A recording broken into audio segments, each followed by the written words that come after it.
done a great public service. 3 quick questions, and they're all interrelated. And correct me if I'm wrong, but a lot of people think that the Federal Reserve Bank of New York is a public entity. It's a private bank. It's not. It's a private bank, just like Citibank, just like Goldman. So it would be helpful if you explain that quickly for us, the mortals, because it is a private bank. It's a private entity. Yes. And so most people don't know that. Yeah. The only Federal Reserve that is public is the one is the board in on DC. On the mall. Mm-hmm. Every other Federal Reserve Bank, I think there are 13. 12. They're all private entities. Yes. So consequently, I'm wondering if after the financial mess, some updated ethical imperatives or guidelines have been adopted, because I heard, I don't know if it's true, that it's a revolving door and a lot of people are intertwined, and your cousin works at the X bank and your wife works at the other bank and you're at the Fed. So because at least in the federal government, we have sufficient safeguards. They are imperfect as they are, but they're pretty good. And we get nepotism rules and all that stuff. So I'm wondering, inside the Federal Reserve Bank, private entity, what's the status? And 2, when we adopted the too big to fail concept, has that changed the perspective or the operational procedures inside the bank? So I think those 2 questions by themselves are pretty complicated. So I'm gonna dismiss the 3rd question. Yeah. Okay. Yes, the Federal Reserve is the Federal Reserve Bank of New York, and the 12 banks are private banks. They are not public entities. And again, that's why I started by saying, we need to put pressure, we need to strip this supervision away. Because, the Federal Reserve Act makes it clear, this charter exists until Congress decides that it no longer does. The mechanisms are there to easily strip the supervision powers away. It's easy, it's doable, and I think we should do it. Why, to phrase it differently, I worked in private banks all my life before joining the Fed. Every one of those private banks, of course, they had issues, but the level of competency and the commitment to setting up the actual legal and compliance programs that work, and the understanding that it's important for customers and for the system that they work, was present at all of these banks. It was completely absent at the Federal Reserve. I mean, that is just, please don't leave this room thinking that there is any shred of hope that these people get it. They just don't. And I think the book makes that very clear. I think in terms of updated ethics standards, whether they have been or not, I think I will tell you this anecdote because I think it sort of serves to kind of make the point. A few months, or I think maybe could have been as much as a year, but I don't think so. I think it was a little bit less than a year before Bill Dudley resigned. There was a story that was published in which he had not disclosed he had a conflict with respect to, I think, a family member working at another bank that he hadn't disclosed. And I go back to my point. It's like, a slap on the wrist. It's an enforcement issue. It's not a question of there not being ethics rules. I mean, these things are common sense, right? I'm not sure that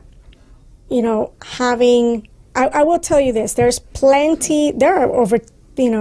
thousands of banks in the U.S., which means there are a lot of compliance and legal officers out there who are trained to do this. There's no need to have a revolving door.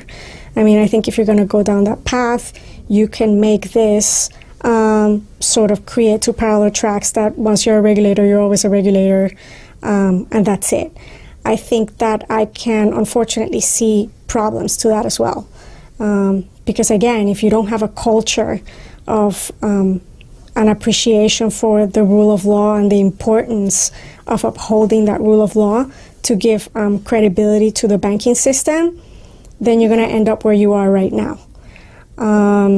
So I think the problem is not more or less or different rules.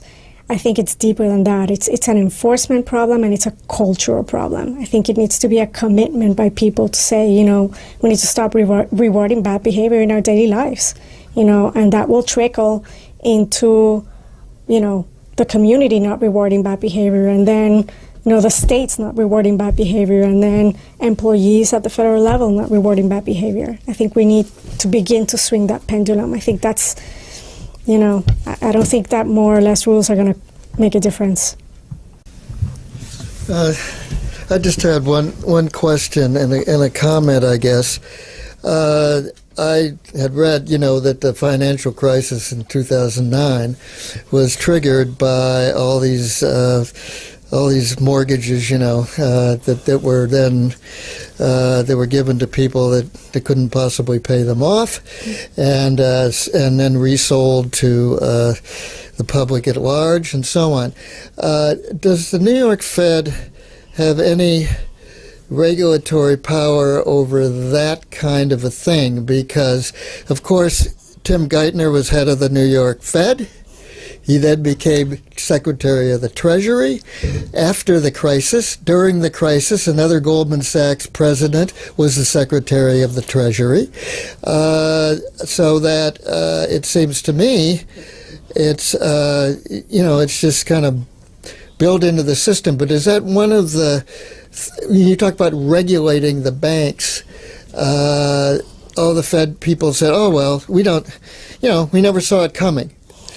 And it seems to me that any regulator would have seen that coming. So I wondered if you could comment on that. There's so many things I could say. I was in the industry and I could see that coming. Regulators were not looking. That's just the bottom line. I don't see how they could say that they didn't see that coming.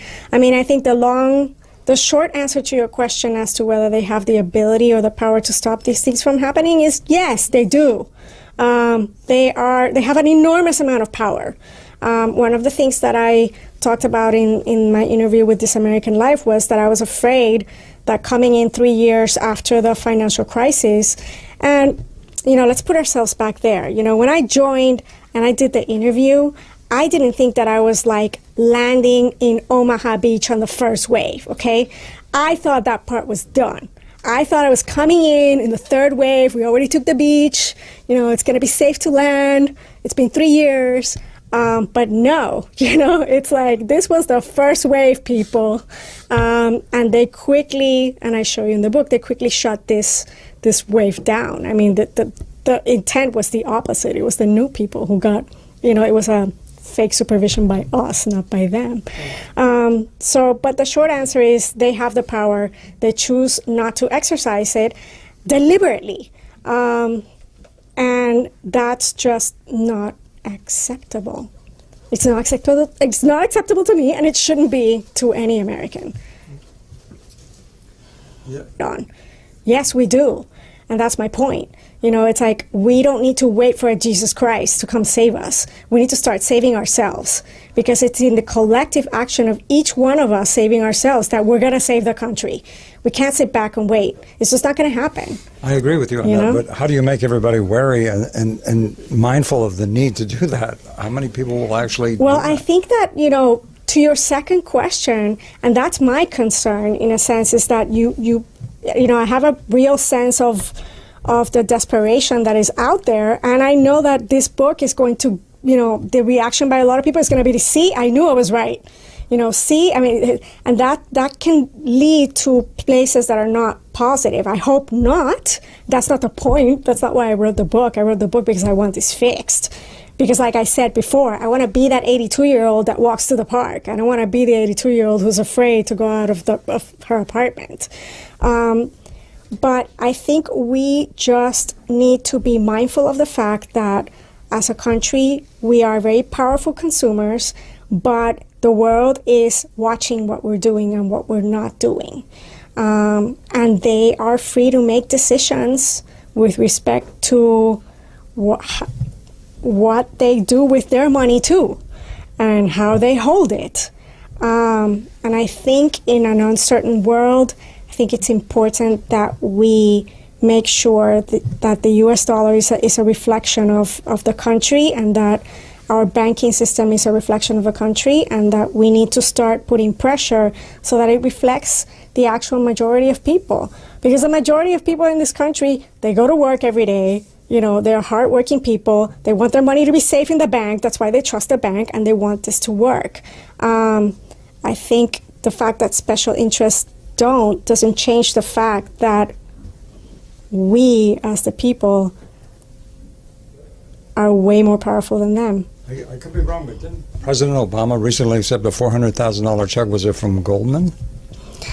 I don't know, because again, like I said before, it's like one of the things of writing the book is that you stop reading everything else, because otherwise it just doesn't get done. It's possible. I think, to answer your question as a lawyer, which I am, I think there's two things that are really damaging to the country. And obviously at some point we're going to have to figure out how to fix it. One is the press, in the sense that there were laws that were overturned at the end of the 80s that required the press to present both sides and to, sort of act in the public interest and not as a private money-making entity. I think that has been very harmful, and I think we're seeing what that means today. I think the other thing that's been very harmful is special interests. And again, that's not surprising. Hasn't the media become sort of a special interest? It's so corporatized these days. So agreed, but this is the thing. Special interests don't work if we don't let them. I'm not saying that we shouldn't change those laws. We should, but again, I'm not the kind of person who wants to sit here and wait for Godot, right? It's like, we can put pressure, and we should, because we should not lose hope, but we also have to be realistic. I think if we choose not to, and if we choose to exercise our power as consumers, we can nullify the effects of special interests. All the special interests in the world may promote Goldman Sachs, but if we decide that we're not going to let our money be touched by them, they're gone. It's really that simple.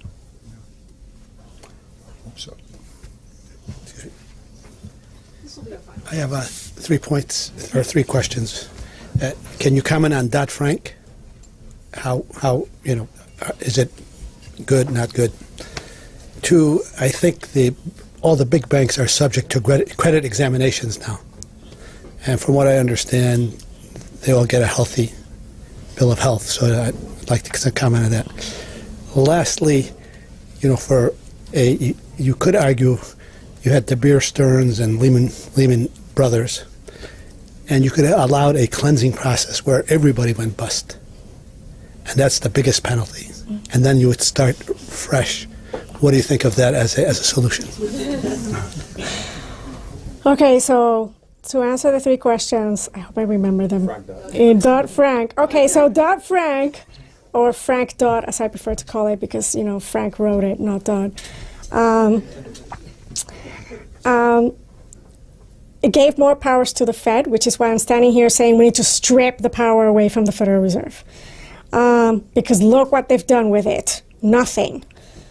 That's what my book shows you. They're deliberately choosing to not do their job, and we're paying a lot of taxpayer money for them. Second question. Credit exams. Which is another way of asking, has anything changed since, in the ensuing years? Look, the fact that David Solomon became CEO of Goldman Sachs is all I need to know, and it's all the American people need to know. I remember David very well. David is in the book, and I have plenty of notes and recordings to remind me of David, if I happen to forget him. And he was one of those managers that, one more from Goldman, double speaking, lying, misrepresenting. The book makes it clear. I had a bunch of attorneys read it. They disagreed as to how many lies are in the book, but everybody was like, "There's at least one."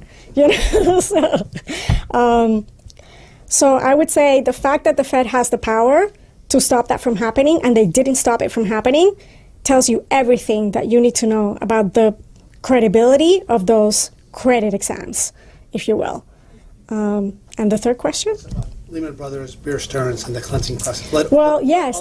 I think your question is a very good one, which is, should we make bail-ins the law of the land? Yeah. We should make bail-ins the law of the land. Make them, especially the executives, put in their money first before we put in any money. And I think that will begin to change behavior. I mean, I think, because I know this is the last question. I mean, Paul Volcker this morning, and I promised somebody that I would comment on this, so I'll tie it back to your question. But Paul Volcker this morning advocated for more supervision, and I couldn't agree more. It was nice to wake up this morning to that level of support for what I'm advocating. And interestingly enough, he didn't advocate for the Federal Reserve to be the supervisor and to have the Federal Reserve to have more supervision powers. And I think that's right. I mean, I think they need to be stripped. They have enough with monetary policy, and I think as people, we need to make this happen. All right, well, thank you. Thank you. Oh, thank you. I'm sorry.